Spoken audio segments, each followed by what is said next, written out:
Chris in Concord. Hey, Chris, you're on Willard and Dibs. What are you doing?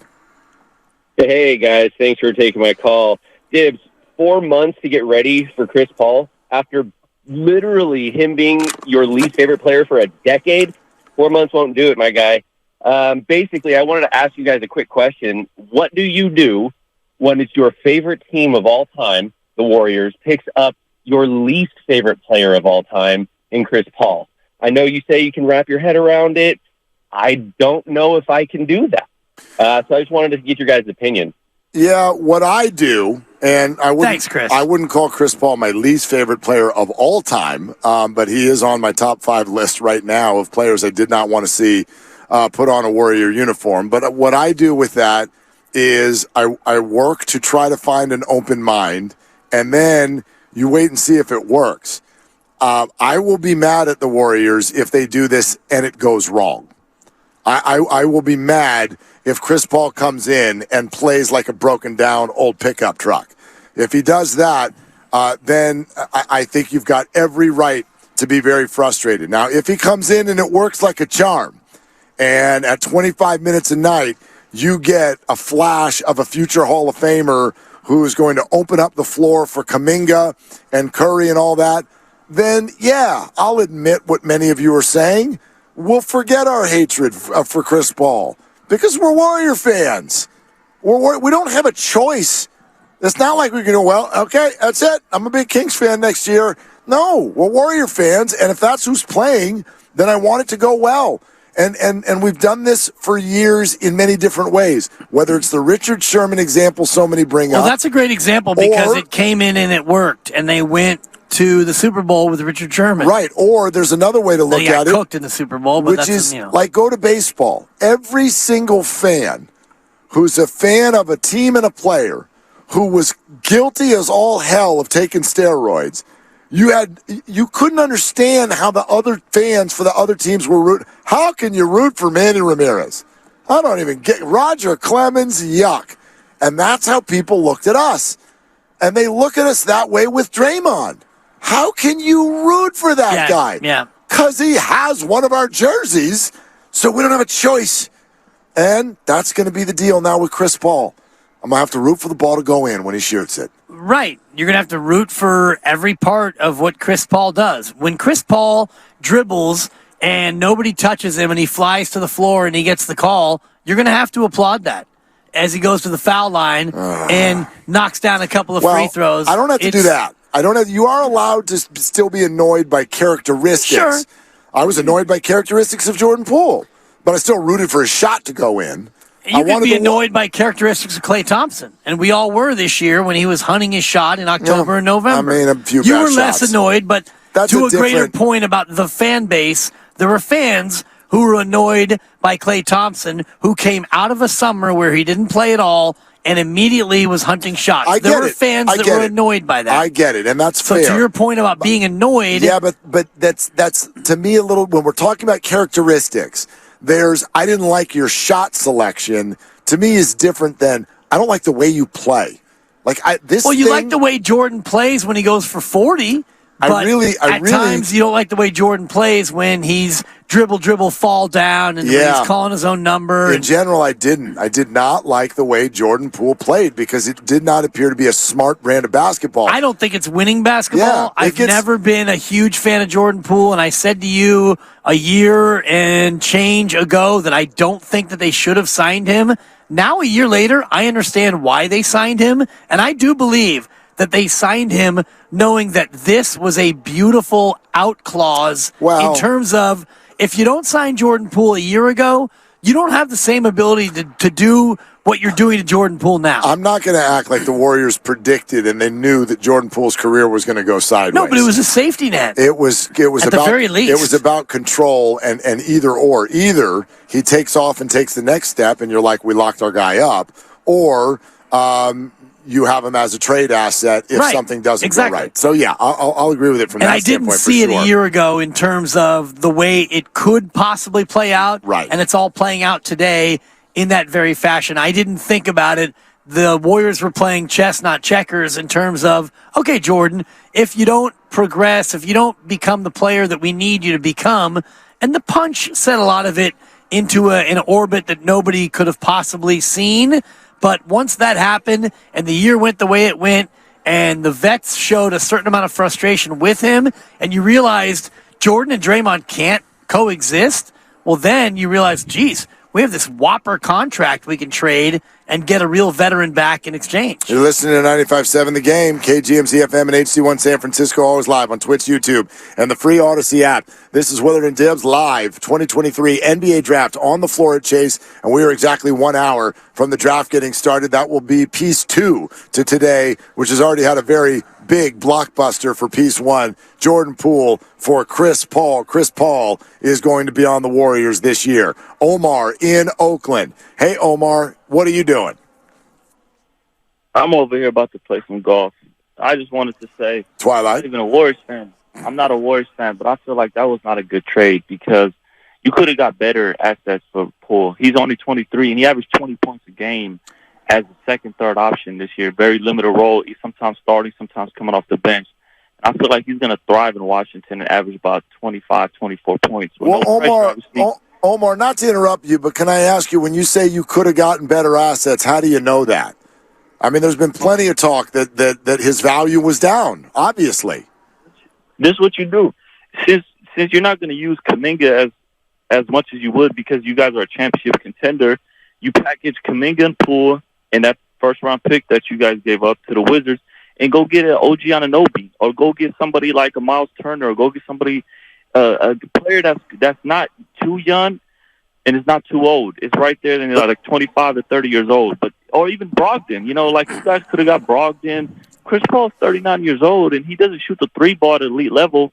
Yeah, he's a veteran. He has a lot of experience, but he's known to get injured, and I just don't see it working out. I just feel like the Warriors lost the scoring option with Poole that wasn't really valued as much as you guys. You guys don't know what piece y'all have. Like, he's a top young guard. He could be a Shea Alexander, I feel like, if he goes to Washington and balls out. Well, whether we agree on that or not, that's a basketball point, and you're leaving out the relationship part, which was obviously a factor. It was obviously a factor, Omar, that couldn't get on the same page. Jordan and Draymond could not coexist like they could have, but not at a level that was going to allow the Warriors to be at their peak. The other thing you said, package him with Kuminga. Okay, interesting idea. What if the Warriors are being genuine? What if they love Kuminga? Yeah. I know everyone's like, they'll never play a young player. What if they do? What if they come back and they're like, Chris Paul is going to look to put Kuminga in the right spot on the floor and look to get him the ball. And my gosh, the guy who used to run Lob City can now play with Kuminga, who, man, can he finish a lob? Like, what if that's the way this plays out? No, what if? It'll be the way it plays out because Chris Paul is a great point guard, and you may question his injury history and his durability. Those are all fair things. He's 38 years old. One thing you can't question is his ability as a point guard. He's one of the 7 best point guards in the history of the league. He's among the all-time leaders in assists. This guy knows how to play point guard, and if you have a young player who struggled with a second unit that didn't really have a point guard, Jordan Poole is a scoring guard. He's a me-first point guard, and Kuminga was playing with him and with Klay Thompson. Klay Thompson's not a guy who's looking to get anybody the ball, and Klay Thompson's not the kind of player to really make those around him better in terms of finding them too often and getting them into scoring position, and now you have a guy who will do that very thing. The nature or the notion of Jordan Poole as an elite scorer, 43 players this year averaged 20 or more a game. That's 8% of the league. And miss me with the Shea Gilgeous-Alexander comparison. Yeah, I'm not there yet. Gilgeous-Alexander shot 51% from the floor this year in averaging 31.4. Jordan Poole averaged 20.4, and he shot 43% from the floor. Well, can we? They are different players. This is something I've heard already about 8 times today, and I want to get out ahead of it. There are a lot of people going, you watch. Jordan's going to go average 30 for the Wizards next year. I don't care. I don't care if he averages 40. I don't care because the Warriors are going to be better than the Wizards next year. The question about Jordan was never about whether or not he could score. the question about Jordan Poole was about whether or not he could make good decisions in high leverage moments. And the answer was too often no. And the other question about Jordan Poole was, could he get over it? Could he coexist with Draymond Green? I think, again, it's a no. And then the last question, which is the one that I still find to be out in this sort of mystery land, which is, what is it that Jordan Poole did both on and off the court to make it look like everybody in the organization was worn out by him? Because I noticed that this year. And I think a lot of people just go, okay, X's and O's, he can score. Great. You could see it at every turn. The team looks frustrated simply by his existence. And there's got to be reasons for that. So when you go, they could have gotten more, I don't think they could have. Your job as a GM is to get the most you can get. Right. Maybe this was it. Well, if they could have gotten more, wouldn't they have gotten more? Yes. Is there a deal out there that Mike Dunleavy Jr. and company just didn't discover because they didn't do their due diligence, or was this the best that they could have possibly gotten? And as much as no one wants to hear this, they want, if they're going to get a high-priced player in return, they want that person's contract to be over this year. That's what they want.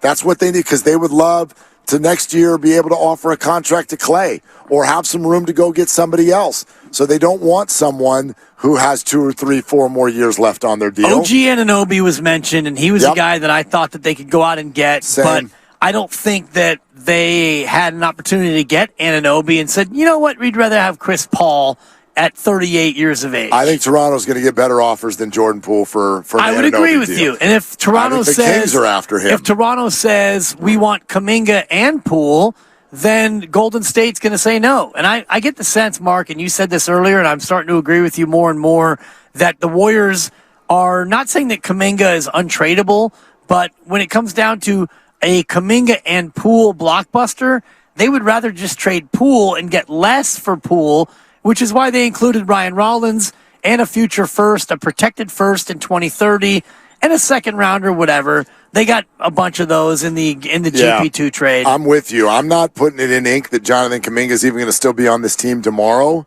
But in this moment, I feel like today was a really good day for Kuminga. I agree with you. In a Warrior uniform. Can Jordan Poole be Damian Lillard? Damian Lillard last year averaged 32.2 a game. I'm saying this in terms of the comp because people want to say, oh, Jordan Poole can go out there and lead the league in scoring. Well, last year it was Joel Embiid, winning team. Luka Doncic, winning-ish. Damian Lillard was third. They didn't win. Gilgeous-Alexander was fourth in scoring. They didn't win. Then it's Giannis and Tatum. They were the only players to average 30 or more. So can Jordan Poole average 30? Absolutely. But Washington is more likely to be Portland than they are to be Denver. Yeah. Oh, of course. You know? Of course. Yeah. Even if he does average 30 a game, it leads to what? That's what I would want to know. If Washington suddenly gets the 4 seed in the East next year and Jordan Poole is their leading scorer, now we have a conversation. Yeah. If he scores 30 a game and they finish 11th, I do not give a rip at all. Lee in Fairfield, next up on Willard and Dibs. Hey, Lee, what are you doing? Thanks for calling. Hey, guys. Hey, Dibs, you did a great job, man. Hey, Willard, I'm glad you cleaned it up, man, because let me first say I used to be a Larry Bird hater. But what I realized when I was dealing with my hate, I loved how great of a player he was. And like Dibs is saying, at the end of the day, Chris Paul is still a Hall of Famer. I think the team will improve. But I think I just hate the hate statement when it comes to players, especially when if you say you're a fan. If you're you're a fan. Now, Lee, I never use the word hate. The way I will state it is I do not enjoy, to this point, I do not enjoy watching Chris Paul play. Now, you can ask me to clean it up in any sort of a way. I've said it the same the whole day. Clean it up, Willard. I do. Like, if he's on the Warriors, I don't have a choice. If you're asking me if my fandom of the Warriors is going to be challenged by this, of course not. My love for the Warriors is much stronger than my distaste for Chris Paul. So there's no choice here in the matter. But to this point in my life as being an NBA fan, I have not enjoyed watching the way he plays. And yes, I will still be conflicted when he falls down when no one touched him. I'm still going to be conflicted, Lee. You're highlighting some things that maybe he's done over the past 2 years. Chris Paul is still one of the greatest floor leaders this game has ever seen. Yeah, maybe he's had to cheat a little bit over the past 2 or 3 years to make his career last. Oh, Lee. Talk to me, Lee. Lee, you're giving him a lot of leeway if you think this started 2 years ago. You can't spell leeway without Lee. Lee, first of all. Get the drop ready, Grandy. I lived in L.A. and here we go. And worked the arena every night when Chris Paul played for the Clippers. That was 6 years ago, Coach. And where was I? You were in L.A. Thank you. I watched this guy play, and I know his game, and it did not start 2 years ago. He's a 12-time All-Star. This dude has been ripping locker rooms apart and ripping whistles out of officials' mouths for the better part of a decade at least, Lee. And that's a fact because I've watched it with my own eyes. So if he's ripping apart locker rooms, and thank you for the call, Lee. We got so many more calls to get to. If that really is the case, then Steph, Clay, and Dre would never allow him to come into this locker room and, quote, rip them apart. Well, listen, first of all, that is a risk here. A leopard can change their stripes. Well, or more so, a leopard can come in There's spots, I know. I did that on purpose. Thank you. It's a malaprop. Whether it's a stripe or a spot, a leopard or a tiger can also come in and say, I'd like to take the role of a giraffe in this particular safari. In other words, that's the question. Is Chris going to come in and be the team leader? No. He doesn't have to be. No, he's not allowed to be, is how we're going to say it. He doesn't have to be. He's not allowed to be. He's going to lead the second unit. That's for damn sure. Maybe. When he's out there with the babies, they're just babies, man. We'll find out. When he's out there with the pups, he'll absolutely be the leader. You don't even know who's going to be on that second unit yet. So we'll see. But my point is that had to all. My question for Mike Dunleavy would be, to what level was this vetted so that Chris Paul is aware you're on the bench and you're not coming in here to scream and yell at people? We already got one of those guys. Okay? If that answer is all set, then it's easier for me to take. I would imagine that's all set. That's all been vetted. I hope so. That's all done. There's no way they're going into this blind. Okay.